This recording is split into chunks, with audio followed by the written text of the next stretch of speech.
Bem-vindo a mais um trimestre. Gente, eu estou muito animado para juntos estudarmos um dos livros mais lindos da Bíblia, que é o livro de Deuteronômio. E aí, tá pronto? Simbora! Deuteronômio é a base de todos os livros históricos do Antigo Testamento. Mesmo no Novo Testamento, Jesus e Paulo citam com frequência esse livro. Você lembra lá da tentação de Jesus, quando ele respondeu, está escrito? Nas 3 tentações, ele citou algum verso escrito em Deuteronômios. Podemos aprender muito com esse livro, por isso eu recomendo que antes de começar a estudar o trimestre, você sempre dê uma lida geral, especialmente na lição. Dá uma lida em todas as lições para você entender o contexto geral dela e depois, ao longo das semanas, você vai lendo uma a uma e isso vai te ajudar bastante. Por isso que nós criamos esse vídeo extra para ajudar você, já antes da primeira lição, a ter um panorama geral de tudo que se passa no livro de Deuteronômio. Então, pega papel, caneta e lição e ore para que a sua internet não caia, porque esse estudo vai ser pesado. Aquele que tem a internet em pé, ore para que não caia. Mas, BJ, por que ler esse livro? Tem gente que acha que a graça ela só foi instituída no Novo Testamento, com a vinda de Jesus e tal. Mas, o livro de Deuteronômio está aqui para provar que não é nada disso. Muito antes de a gente falar de graça no Novo Testamento, Deuteronômio já falava de graça lá no Antigo Testamento. Deuteronômio fala sobre graça. Leia esse livro, pois ele fala do amor de Deus, do amor ao próximo e dos princípios de quem vive ao lado de Deus.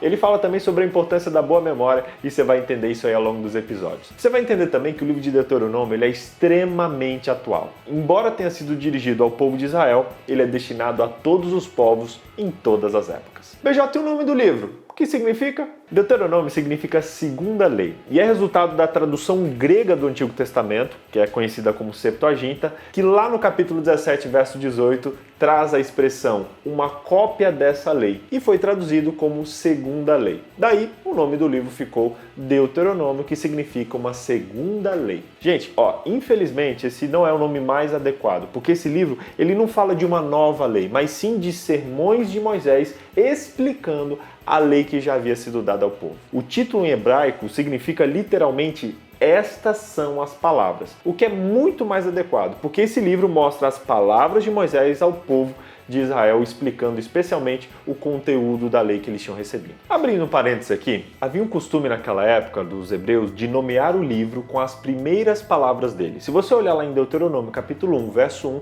ele começa com a expressão estas são as palavras. E essa expressão é o título do livro, especialmente no hebraico, que é a língua original. Legal, né? Lashana Rabaa veYerushalayim.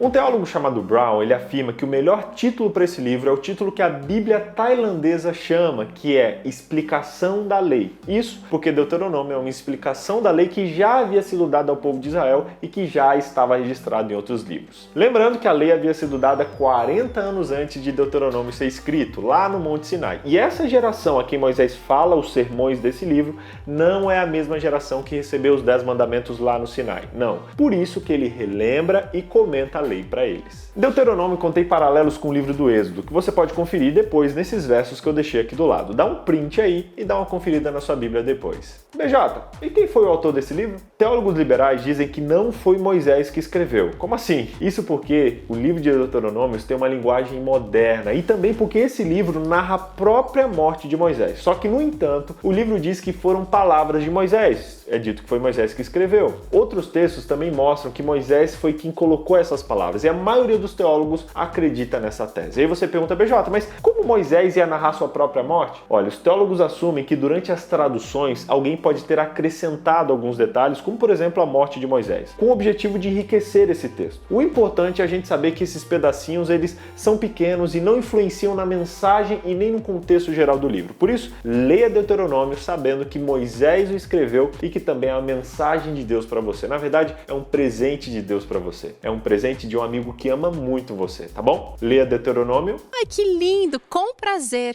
E onde esse livro foi escrito? Depois de vagarem durante 38 anos lá no deserto, por causa da desobediência que eles tiveram, os israelitas chegaram ao extremo norte do Mar Morto, onde acamparam ali numas planícies chamadas Planícies de Moabe. Na última parte da viagem, eles viajaram para o norte, partindo do braço do Mar Vermelho, conhecido como Golfo de Acaba, contornando Edom e Moabe até a posição que eles estavam naquele momento. Eles já haviam capturado a região de Gileade, ali ao norte, ali mais ou menos ao leste do Mar Morto e ali perto do Rio Jordão. E esse território território já havia sido dado para a tribo de Ruben e Gade, e parte foi dado à tribo de Manassés. Chegara a hora deles cruzarem o Rio Jordão e chegarem em Canaã propriamente dita e começarem a conquista da tão sonhada terra prometida, que seria inclusive dada às outras tribos. Nas planícies de Moabe, inclusive, o fato de Israel estar prestes a entrar na terra prometida é indicado por mais de 200 referências à palavra terra que aparecem nesse livro. E aí você pergunta, BJ, tá, mas em que momento esse livro foi escrito? Israel estava para cruzar o Rio Jordão, antes de conquistar a cidade de Jericó, aquela das muralhas que eles rodearam e tal. Moisés, ele estava prestes a morrer e ele queria encorajar e lembrar os israelitas do seu compromisso e da sua aliança com Deus. Ele estava ansioso para inspirar os israelitas e motivar eles a terem uma fidelidade maior a Deus. Mesmo assim, o povo já vivia em rebelião e parecia ter esquecido de tudo que os seus pais tinham vivido e de como Deus os havia ajudado. Então Moisés pregou uma série de sermões e depois os escreveu com o objetivo de ser um lembrete constante de tudo que Deus já havia feito por eles, para que eles nunca se esquecessem dessas verdades. Jamais esquecerei. A estrutura do livro de Deuteronômio é muito interessante. Ele foi escrito na forma de um contrato entre um suzerano e um vassalo, ou seja, entre um senhor e o seu servo. Ele começa citando a parte iniciadora, a parte que começa esse contrato, que é Deus, e mostrando o que ele fez para resgatar e ajudar a parte receptora, que no caso é Israel. O povo estava muito familiarizado com essa estrutura. Naqueles tempos, assim como hoje, eles tinham contratos e os contratos seguiam um padrão. A maior empresa do Brasil hoje de tecnologia publicou uma estrutura que ela usa para os seus contratos que possui pedidos, anexos, cláusulas e itens. Eu pesquisei sobre contratos internacionais e descobri que eles também possuem uma estrutura, como você vê aí, que tem um preâmbulo, cláusulas, objetos e disposições gerais. Na antiguidade também existiam padrões para os contratos e um dos principais era o formato do contrato entre um governante e o seu governado. Esse contrato definia obrigações do governante e do governado e também estabelecia um padrão para um relacionamento harmonioso entre eles. O formato desses contratos possuíam 7 partes que eu vou citar rapidinho para você. A primeira era um prólogo histórico,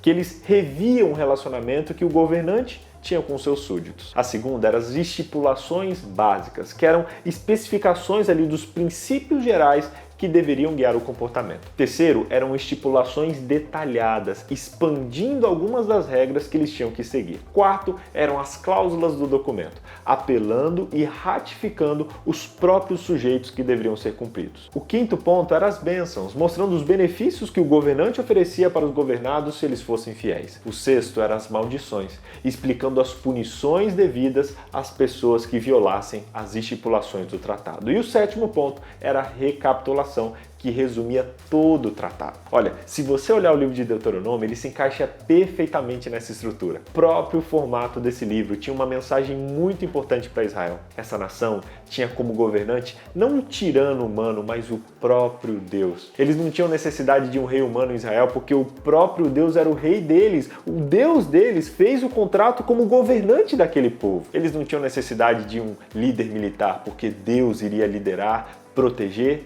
e abençoar. Uma curiosidade é que a estrutura não está apenas no livro de Deuteronômio, mas também nos livros de Êxodo, que foi dado no Sinai, e no livro de Josué. Esses detalhes, eles nos ajudam a entender a mensagem desse livro. Embora essa estrutura esteja na base de um contrato, a sua linguagem é muito baseada em um sermão. É como se Moisés estivesse comentando o contrato que eles fizeram com Deus. Deuteronômio é como que um comentário extra das leis dadas lá no livro do Êxodo, aprofundando o seu significado. E a mensagem desse livro? Olha, a mensagem de Deuteronômio é: estas são as palavras do coração de Deus para o seu coração. O ponto central do livro é explicar que Deus ama os israelitas e Deus ama você, conforme visto ali nas promessas a Abraão, a Isaac e a Jacó. Deuteronômio também mostra que Deus demonstrou o seu amor para os israelitas ao resgatá-los do Egito e continuará a fazê-los enquanto eles estiverem em Canaã. Como uma aliança, Deuteronômio destaca primeiro o que Deus fez pelo povo para, em seguida, descrever a obediência de amor com a qual o povo deve responder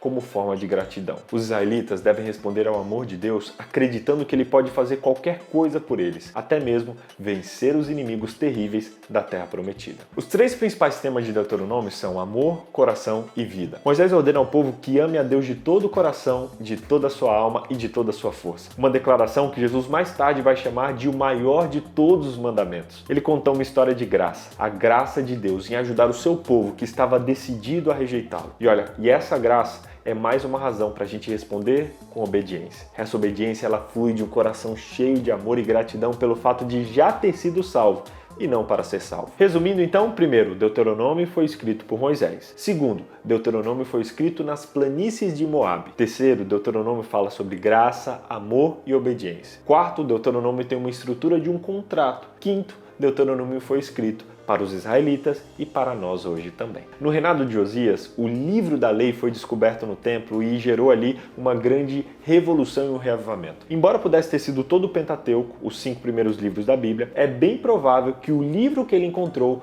foi o livro de Deuteronômio. Ter encontrado esse livro levou o povo de Israel a uma grande reforma. Eu acredito que esse livro pode fazer o mesmo com a gente também, o povo de Deus do século 21. Ele foi um lembrete para a nova geração de israelitas que estavam prestes a entrar na Terra Prometida e também é um lembrete para os jovens dessa nova geração que estamos prestes a entrar na Canaã Celestial. Participe desse estudo com o coração aberto. Deus quer usar esse trimestre para fazer uma reforma na nossa geração, por isso não perca essa oportunidade. Dedique-se nesse estudo e seja liberto pela palavra de Deus. Olha, te espero no estudo da lição 1, que já está liberado, onde a gente vai entrar de cabeça nos aprendizados e nas lições que a gente pode ter com o livro de Deuteronômio. Te espero lá. Vambora? Você vai entender também que o livro de Deuteronômio, havia um costume, teólogos, eles já haviam capturado a região de Gileade do lado... A estrutura do livro de Deuteronômio segue a estrutura do livro de Deuteronômio com a qual o povo deve